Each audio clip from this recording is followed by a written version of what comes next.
Madame, Monsieur, chers téléspectateurs, bienvenue dans cette émission. Tout le plaisir est pour nous de vous savoir nombreux devant votre petit écran en compagnie des programmes d'Africa 24. Aujourd'hui, nous recevons dans cette émission le directeur général du port de Pointe-Noire. Avec lui, nous ferons un tour d'horizon de l'actualité concernant ce port. Nous parlerons notamment de la concession récente au groupe Bolloré du terminal à conteneurs. Chers invités, bienvenue dans cette émission.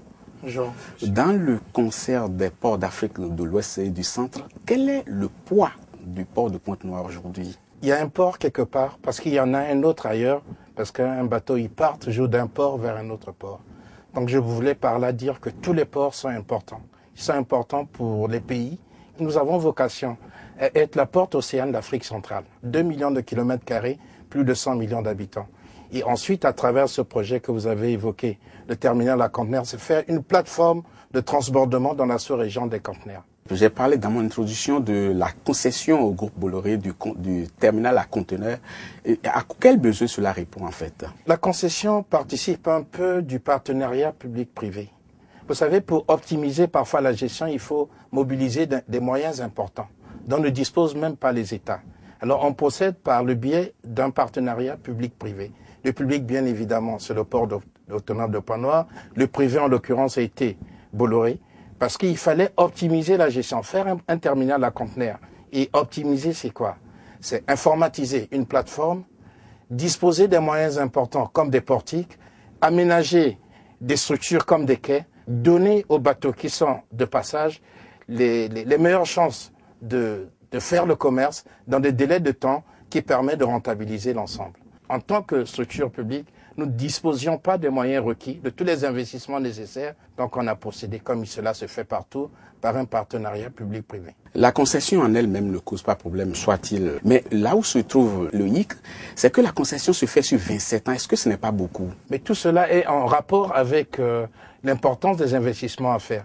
Dans le cas du port de Pointe-Noire, il s'agissait quand même de mobiliser près de 500 milliards de francs CFA. C'est beaucoup. D'abord, en termes de superstructure, élaborer de nouveaux quais, et dans le cas d'espèces faire 300 mètres de quais supplémentaires, il fallait allonger la digue extérieure. Mais en quelque sorte, il s'agissait de construire un nouveau port. Procéder à des extensions de port, il fallait mobiliser 500 milliards. Donc vous voulez dire qu'il n'y avait pas possibilité de le faire en deçà de 27 ans? Bien sûr, parce que la durée de la concession est en adéquation avec les moyens qui sont mis en place. Et pendant cette période de 27 ans, le port continue à bénéficier des redevances, puisqu'il y a une redevance de concession. Un contrat de concession, c'est un contrat gagnant-gagnant. Si le port n'y a pas intérêt, on ne le signe pas. Et pendant les 27 ans, le port est gagnant. Tout comme le partenaire, il est gagnant. C'est ça qui fait la pérennité d'ailleurs de la concession. Mais d'autres entreprises râlent et estiment que le groupe Bolloré, on le connaît, son caractère de monopoliser en fait l'ouvrage qu'on lui a concédé. Est-ce qu'il y a une porte qui est ouverte pour d'autres structures? Mais je peux dire que l'expérience de la concession au port de Pointe-Noire, c'est une expérience qui a été très enrichissante. Parce qu'elle s'est faite en rapport avec les bailleurs de fonds. On a eu l'Agence française de développement, on a eu la BEI. Et ces gens, c'est vraiment des censeurs. Parce qu'on ne peut pas le faire au profit d'un investisseur privé il l'accompagnerait pas de toute façon. Donc cela s'est fait, il y a eu la publicité, il y a eu un appel d'offres et a été retenu au terme de cet appel d'offres, l'offre qui était la meilleure d'un point de vue technique et d'un point de vue financier.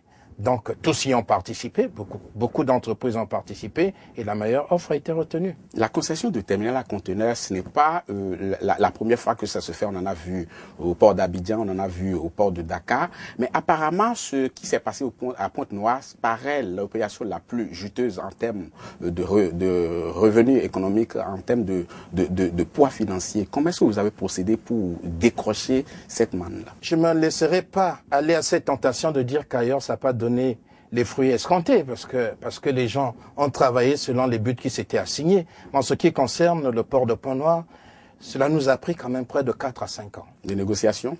Pas de négociations, c'est fait, je l'ai dit. On s'est fait d'abord accompagner par les bailleurs de fonds.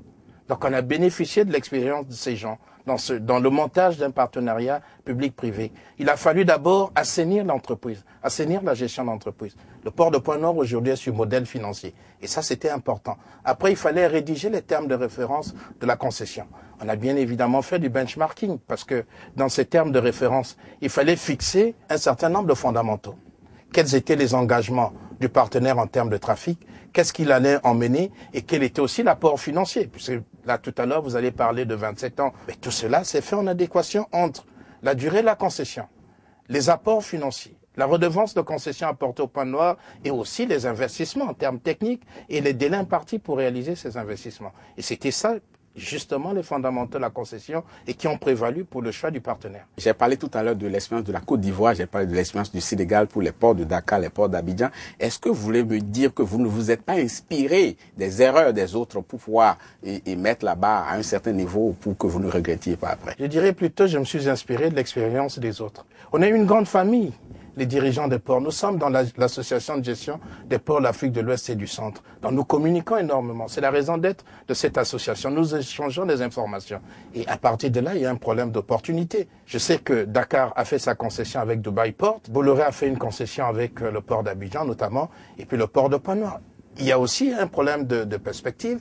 Moi, je dis que Point Noir et la porte océane de l'Afrique centrale, c'est un vaste hinterland qui a de nombreuses potentialités. Et aujourd'hui, Bolloré, à la faveur de son réseau logistique qui s'étend maintenant sur toute l'Afrique, peut bénéficier aussi de revenus non moins importants. Alors tout ça peut être mis en balance pour dire que le partenaire peut se laisser aller à faire des offres plus importantes parce que s'ouvre à lui, à ce partenaire, des perspectives autrement plus importantes. Peut-être que le port de Pointe-Noire aurait pu faire exception en concédant son terminal à conteneurs à un groupe africain. Pourquoi ce n'est pas le cas? Bien évidemment, je ne vous ai pas cité toute la liste de ceux qui ont soumis. On fait des offres, mais il y a eu de nombreux soumissionnaires. Des plus importants, CMA, il y a eu Jetma, il y a eu bien d'autres. Et j'ai dit, a été retenu celui qui a fait l'offre technique et financière la meilleure. Le port de Point-Noir, cette concession ne s'est pas faite seulement entre l'autorité portuaire et les soumissionnaires, mais elle s'est faite sous l'encadrement des bailleurs de fonds. Et je vous dis que c'est pas facile quand on travaille avec une banque prestigieuse comme la BEI. Vous connaissez un peu les exigences de ces banques-là. Donc on a bénéficié de cet accompagnement. C'était dur. Je disais c'était le chemin de croix, mais en final, on a bien compris un certain nombre de choses. Vous voulez dire que tout s'est passé dans les règles de l'art? Oui, et j'ai beaucoup appris moi-même, parce qu'à un moment donné, quand on me disait qu'il fallait faire un roadshow, j'étais réticent, j'estimais qu'on perdait du temps, mais c'était nécessaire. On est passé sur toutes les places, on est passé ici à Paris, parler du port de Point-Noir. Nous sommes allés à Dubaï pour les armateurs de l'Asie, parler du port de Point-Noir, on l'a fait. On a parlé du dialogue compétitif avant de retenir le soumissionnaire. Et ça fait monter encore des enchères. Et oui, c'est le cas de dire que ça s'est fait selon les règles de l'art. Quels sont les autres domaines dans lesquels vous voulez œuvrer dans les mois et dans les années à venir? On s'est lancé dans un vaste programme de travaux puisqu'il faut faire justement ces travaux d'extension du port de Point-Noir. Déjà, c'est tout un grand chantier qui nous prendra 2 ans et demi. J'ai dit le montant total des investissements se chiffre à près de 500 milliards. Et ensuite, nous sommes le port de l'Afrique centrale, en dehors de cette tâche de transbordement. Et il faut desservir cet hinterland. Vous voyez l'interland d'Afrique centrale. Je ne parle pas du concept politique, je parle du concept géographique. Vous voyez l'Afrique centrale, il y a la RDC, le Burundi, le Rwanda, ils sont en position médiane. Et vous savez qu'aujourd'hui, une partie de la RDC est desservie du côté de la Tanzanie, l'océan Indien, mais ils sont à mi-distance avec l'océan Atlantique du côté du port de Point-Noir. Beaucoup de projets, mais quelle est la place qu'occupent les questions de sécurité dans tout ce que vous entreprenez? Je m'inscrirai déjà en faux parce que déjà, je connais tous les ports de l'Afrique occidentale. Donc, il n'y a aucune question d'insécurité dans les ports, vous voulez dire? Il faut nuancer. Il y a la sécurité, il y a la sûreté. Je ne connais aucun port où il y a des grands cas de banditisme de vol. Mais ceci dit, comme tous les ports du monde, nous avons souscrit aux exigences du code ISPS. Un 11 septembre, dès lors qu'on avait utilisé un avion comme vecteur d'attaque, on s'est dit qu'on peut utiliser un navire comme vecteur d'attaque. À partir de là, a été mis en place au niveau de l'Organisation maritime internationale le code ISPS. Tous les ports du monde travaillent au code ISPS. Même ici en France, on travaille pour mettre en place les structures du code ISPS. Donc ces exigences ne sont pas nées de la situation d'insécurité des ports de l'Afrique occidentale d'Afrique, mais cela s'impose au monde entier. On parle beaucoup d'un partenariat entre les différents ports d'Afrique. Est-ce que vous y croyez-vous? Non seulement j'y crois, mais en ce qui nous concerne, nous les portuaires, on a réalisé l'Union africaine des ports. Nous avons commencé l'aventure en 72. Et c'est l'AGPAOC, notre association, qui a servi de tête de file pour mettre en place l'association panafricaine. Je rappelle en passant que vous avez été directeur de l'AGPAOC. Oui, mais bon, en rapport avec les autres. Et aujourd'hui, c'est une association qui marche très bien. Et nous l'avons mise en place avant même l'Union africaine. Il n'y a pas très longtemps à Cotonou, vous avez reçu un prix sur la gouvernance, la bonne gouvernance et sur l'éthique. C'est quoi l'intitulé exact de ce prix? Mais je suppose aussi que cela est dû à l'expérience que nous avons traversée. Vous savez qu'il y a 4 ans, le port de Pointe-Noire ne faisait pas plus de 20 000 conteneurs. Aujourd'hui, nous sommes à 350 000 conteneurs. C'est pas rien. Beaucoup de gens se disent, on entend parler du port de Pointe-Noire de plus en plus. Mais moi, je dirais seulement que j'aurais une pensée en cela aux autorités nationales de mon pays qui ont conféré l'autonomie au port et qui a permis au port d'émerger et qui aussi ont fait le choix de nous mettre sur le chemin des bailleurs de fonds. C'est dur. Il fallait assainir la gestion du port et à la faveur de cet assainissement, nous avons des performances qui nous ont valu ce prix. Et pourtant, par rapport à ce prix, certaines personnes estiment que c'est un groupe d'amis qui a voulu vous faire plaisir et c'est comme cela que ça s'est passé. Est-ce que vous pensez que vous méritiez vraiment ce prix? Si le plaisir coïncide avec la performance, on en serait heureux. Monsieur le directeur général, nous arrivons au thème de cette émission. Ce fut un plaisir pour nous de vous avoir sur ce plateau, d'expliquer tout ce qui est en train d'être fait au niveau du port de Pointe-Noire. Merci beaucoup d'avoir accepté notre invitation. C'est moi qui suis honoré, je vous remercie. Quant à vous, chers téléspectateurs, l'actualité continue sur Africa 24. À très bientôt.